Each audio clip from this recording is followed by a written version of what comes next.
కాంగ్రెస్ వాళ్ళు దాడి చేసిన వాళ్ళల్లో ఇప్పుడు నేను చెప్పిన పేర్లు ఉన్నాయి, వీడియోలో కనబడతారు, మీరు చూడండి. వాళ్ళని మాత్రం ఇంటికి పంపి ఎవరెవరైతే బీఆర్ఎస్ వాళ్ళో వాళ్ళనే పెట్టండి జైల్లో అని చెప్పి ఈ దాడి మొత్తం బీఆర్ఎస్ వాళ్ళే చేయించిండ్రు. ఈ దాడి మొత్తం రాజకీయ దాడి, ప్రజలు చేసింది కాదు అనే ఒక కుట్ర ప్రభుత్వం చేస్తున్నది. అనుముల రేవంత్ రెడ్డి చేస్తున్నాడు, ఆయన అన్న అనుముల తిరుపతి రెడ్డి ఆ మండల కాంగ్రెస్ పార్టీ అధ్యక్షుడు చేస్తూ ఉన్నాడు.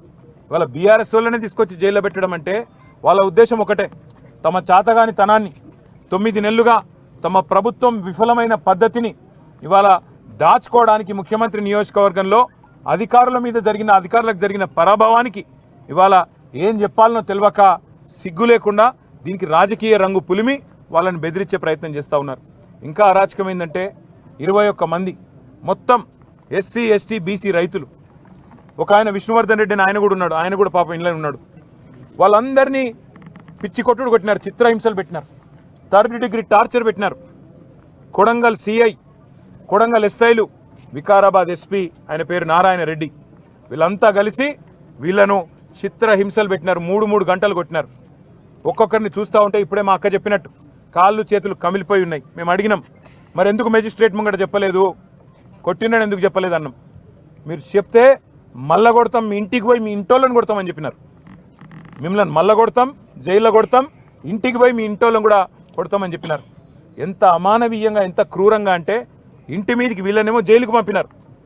ఇంటి మీదికి బందిపోట్లను పట్టుకరానికే, ఒసామా బిన్ లాడెన్ లాంటి తీవ్రవాదులను పట్టుకరానికే ఎట్లయితే కూంబింగ్ ఆపరేషన్ చేస్తారో 100 మంది పోలీసులు వచ్చి ఇంటింటికి పోయి తలుపులు దర్వాజాలు తన్నుకుంటూ, గుద్దుకుంటూ, పగలగొట్టుకుంటూ, తాగి బూతులు మాట్లాడుతూ కొంతమంది ప్రైవేట్ వ్యక్తులు, నేను పోలీసు వాళ్ళు అంటలేను, ప్రైవేట్ వ్యక్తులు కొంతమంది కాంగ్రెస్ పార్టీకి సంబంధించిన వాళ్ళు తాగి బూతులు మాట్లాడుతూ ఆ ఇండ్ల మీద దాడి కూడా చేయడం జరిగింది. అక్కడ ఉన్న మహిళలు, అక్కడ ఉన్న ముసలోళ్ళని భయభ్రాంతులు, పిల్లలని భయభ్రాంతులకు గురి చేయడం జరిగింది. వాళ్ళ రేవంత్ రెడ్డి కాంగ్రెస్ పార్టీ ఒకటి గుర్తుపెట్టుకోవాలా, భూమి మీద ఎవడు శాశ్వతంగా ఇక్కడే ఉండడానికి రాలే. నీ పదవి కూడా 5 ఏళ్ళే. అందులో మీ ఢిల్లీ వాళ్ళ కోపం వస్తే రేపో ఎల్లుండే తీసి పారేసినా కూడా దిక్కులేదు నీకు. నేను ఒకటే గుర్తు చేస్తున్నా, రేవంత్ రెడ్డి చక్రవర్తివి కాదు, నువ్వేమి రాజువు కాదు, నువ్వేమి పెద్ద నియంతవు కాదు. నీలాంటి వాళ్ళు చాలామంది వచ్చిండ్రు, చాలా మంది వస్తారు ఇంకా భవిష్యత్తులో.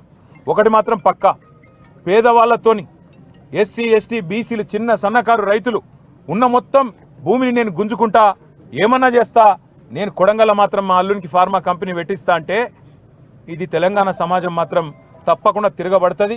ఇలా కొడంగల్ మరలబడ్డది, రేపు తెలంగాణ మొత్తం మరలబడుతుంది. నీకు బాగా ఉన్నది, ఏదో కుట్ర అని చెప్పాలి, ఏందో జరిగిందని చెప్పాలి, జైల్లో పెట్టాలి. మా పట్నం నరేందర్ రెడ్డిని కూడా జైల్లో పెట్టిండు. సరే, రాజకీయ నాయకులను మమ్మల్ని జైల్లో పెడితే పెట్టినావు, మేము చూసుకుంటాం.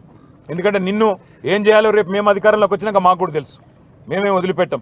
కానీ ఒకటి మాత్రం పక్కా, ఇవాళ ఈ 21 మందిని ఎవరినైతే నువ్వు జైల్లో పెట్టినావో వాళ్ళ కుటుంబాలు, వాళ్ళ ఉసురు నీకు, నీ పార్టీకి తప్పకుండా తాకుతుంది.